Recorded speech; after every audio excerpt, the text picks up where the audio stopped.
नमस्कार, आप देख रहे हैं बिहार 10X न्यूज। नेपाल में मचा तबाही का तांडव और बिहार के 6 जिलों में मंडराता गंडक कोसी का खतरा। रक्षाबंधन पर प्रदेश के पहले महिला विश्वविद्यालय का ऐतिहासिक ऐलान। भागलपुर में उफनती गंगा का कहर और पटना की सड़कों पर बीपीएससी प्रदर्शन में छाए 6 साल के आदित्य की पूरी कहानी। आज की 25 सबसे बड़ी और एक्सक्लूसिव खबरों का बुलेटिन लेकर हम हाजिर हैं। राज्य की हर खबर से अपडेट रहने के लिए वीडियो को अंत तक जरूर देखें। नेपाल की बाढ़ से यूपी के 4 और बिहार के 6 जिलों में हर पल चेक हो रहा नदियों का डेंजर मार्क। स्टूडेंट, प्रोफेसर, कर्मचारी और वीसी। बिहार के नए यूनिवर्सिटी में सिर्फ महिलाओं की होगी एंट्री। 21 साल से बिहार और 12 साल से केंद्र में बीजेपी, फिर भी नेपाल की बाढ़ पर बैठक नहीं। तेजस्वी यादव का बड़ा हमला। बिहाटा में दिसंबर से घर घर पहुंचेंगी पीएनजी पाइपलाइन, पहुंचते ही एलपीजी कनेक्शन करना होगा सरेंडर। पटना वासियों की बल्ले बल्ले 432 एकड़ में बसी 3631 संपत्तियों के मालिकाना हक पर आज लगेगी मुहर। बिहार प्रशासनिक सेवा में फेरबदल, 9 अधिकारियों का ट्रांसफर। विशाल बने हाजीपुर के नए एसडीओ। बिहार में गंडक नदी का जलस्तर बढ़ा, सीएम ने लिया हालात का जायजा। कुछ जातियां उठा रही ज्यादा लाभ, मांझी के बेटे ने की आरक्षण की समीक्षा की मांग, बोले कोटा के अंदर कोटा जरूरी। हिरासत के दावों पर मचा बवाल, जानिए पटना बीपीएससी प्रदर्शन में छाए 6 साल के आदित्य की पूरी कहानी। नेपाल की बाढ़ में आपदा में अफसर, उफनती गंडक में जान जोखिम में डालकर सिलेंडर लकड़ी बटोर रहे लोग। इलेक्ट्रिक स्कूटी के गोदाम में लगी भीषण आग, 85 स्कूटी और 200 बैटरी जलकर खाक। गोपालगंज के स्कूल में 3 से 4 फीट मिट्टी, 6 साल से दबे हैं क्लासरूम, कैसे पढ़ेंगे 1500 बच्चे। भागलपुर में गंगा का उफान, लालबाग प्रोफेसर कॉलोनी और टेंट सिटी डूबी, शहरी इलाकों में घुसा बाढ़ का पानी। चीन ने हिमालय का किया चीड़हरण, अब कीमत चुका रहा नेपाल, प्रकृति को छोड़ने वाले देख ले अंजाम। बिहार में कल फिर बदलेगा मौसम का मिजाज, कई जिलों में भारी बारिश का अलर्ट, गरज चमक और वज्रपात को लेकर भी चेतावनी।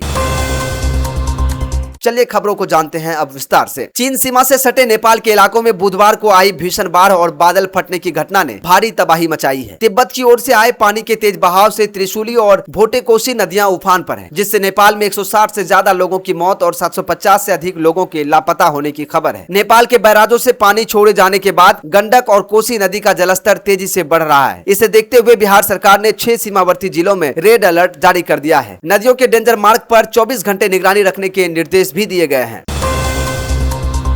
रक्षाबंधन के पावन पर्व पर मुख्यमंत्री सम्राट चौधरी ने बिहार की बेटियों को एक अभूतपूर्व सौगात दी है। राज्य में पहला महिला विश्वविद्यालय स्थापित किया जाएगा, जहां कुलपति यानी वीसी से लेकर प्रधानाध्यापक और चतुर्थ वर्गीय कर्मचारियों तक के सभी पदों पर केवल महिलाएं ही नियुक्त होंगी। मुख्यमंत्री ने कहा कि यह विश्वविद्यालय राज्य की बेटियों को न केवल उच्च शिक्षा देगा, बल्कि उनमें नेतृत्व क्षमता और आत्मनिर्भरता का विकास भी करेगा। नेपाल में त्रिशूली बांध टूटने की अफवाहों और गंडक नदी में अचानक जलस्तर बढ़ने से पश्चिमी चंपारण के तटीय इलाकों में हड़कंप मच गया है। बैरिया प्रखंड के सिंघई जैसे निचले गांवों में बुधवार रात बाढ़ के डर से लोगों ने खौफ के साए में गुजारी और कई परिवार सुरक्षित स्थानों की ओर पलायन करने लगे हैं। हालांकि गुरुवार तड़के गंडक का जलस्तर स्थिर होने से तटवर्ती क्षेत्रों के लोगों ने राहत की सांस ली है और प्रशासन ने फिलहाल बड़े खतरे से इनकार किया है। बिहार सरकार के मंत्री और हिंदुस्तानी अवाम मोर्चा हम के अध्यक्ष डॉक्टर संतोष कुमार सुमन ने आरक्षण पर नया बयान देकर सियासी हलचल बढ़ा दी है। केंद्रीय मंत्री जीतनराम मांझी के बेटे संतोष सुमन ने कहा कि SC/ST आरक्षण के भीतर उप वर्गीकरण यानी कोटा के अंदर कोटा होना बेहद जरूरी है। उन्होंने स्पष्ट किया कि समीक्षा का अर्थ आरक्षण खत्म करना नहीं, बल्कि यह सुनिश्चित करना है कि आजादी के दशकों बाद भी जो अति वंचित जातियां पीछे छूट गई हैं, उन तक आरक्षण का लाभ पहुँचे। नेपाल की बाढ़ का खतरा उत्तरी बिहार में भले रुका हो, लेकिन राज्य में गंगा नदी का उफान आफत बना हुआ है। भागलपुर में गंगा का जलस्तर खतरे के निशान को पार कर गया है। प्रसिद्ध अजगैबीनाथ और नमामि गंगे घाट की सीढ़ियां जलमग्न हो चुकी हैं। हालात इतने बिगड़ गए हैं कि बाढ़ का पानी तिलका मांझी भागलपुर विश्वविद्यालय परिसर और लालबाग प्रोफेसर कॉलोनी के क्वार्टर में 2 फीट तक भर गया है, जिससे प्रोफेसर और छात्रों को सुरक्षित स्थानों पर जाने के लिए मजबूर होना पड़ा है। बिहार में बाढ़ के खतरे के बीच नेता प्रतिपक्ष तेजस्वी यादव ने केंद्र और राज्य सरकार पर सीधा हमला बोला है। तेजस्वी यादव ने कहा कि बिहार में 21 साल और केंद्र में 12 साल से भाजपा सत्ता में है, लेकिन नेपाल से आने वाली इस तबाही का अस्थायी हल निकालने के लिए आज तक कोई अंतर्राष्ट्रीय बैठक नहीं की गई है। उन्होंने कहा कि गंगा और गंडक के बढ़ते जलस्तर को देखते हुए राजद कार्यकर्ता जमीनी स्तर पर फीडबैक ले रहे हैं और सरकार को बिना देरी किए राहत बचाव की पूरी तैयारी रखनी चाहिए।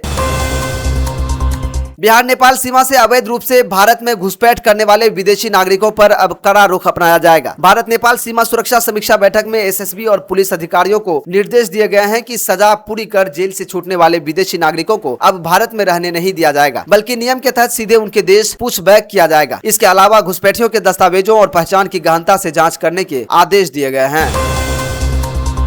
पटना में शिक्षक भर्ती और बीपीएससी अभ्यर्थियों के आंदोलन के बीच गया जिले के टेकारी का रहने वाला 6 साल का मासूम आदित्य कुमार अचानक चर्चा में आ गया है। पहली कक्षा में पढ़ने वाला आदित्य हाथ में तिरंगा लेकर डाक बंगला चौराहे पर चल रहे प्रदर्शन में पहुंचा और मीडिया के सामने बेहद बेबाक अंदाज में परीक्षा प्रणाली और युवाओं की बेरोजगारी पर सवाल उठाए। बेहद ही साधारण पृष्ठभूमि से आने वाले इस बच्चे के वीडियो सोशल मीडिया पर तेजी से वायरल हो रहा है।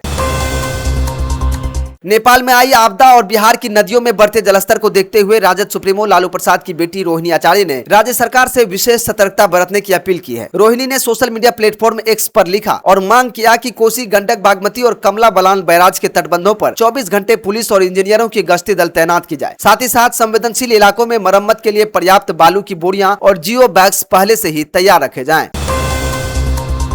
दोस्तों, बिहार में मानसून की सक्रियता के चलते मौसम विभाग ने आज के लिए बड़ा अलर्ट जारी किया है। राजधानी पटना, मुजफ्फरपुर, गया, भागलपुर, पश्चिमी चंपारण और सीवान समेत राज्य के 21 जिलों में भारी बारिश, मेघागर्जन और 30 से 40 किलोमीटर प्रति घंटे की रफ्तार से तेज हवाएं चलने का पूर्वानुमान है। मौसम विभाग ने निचले इलाकों में जल जमाव की चेतावनी देते हुए आम लोगों और किसानों को खराब मौसम के दौरान खुले मैदानों या पेड़ के नीचे न जाने की सलाह दी है।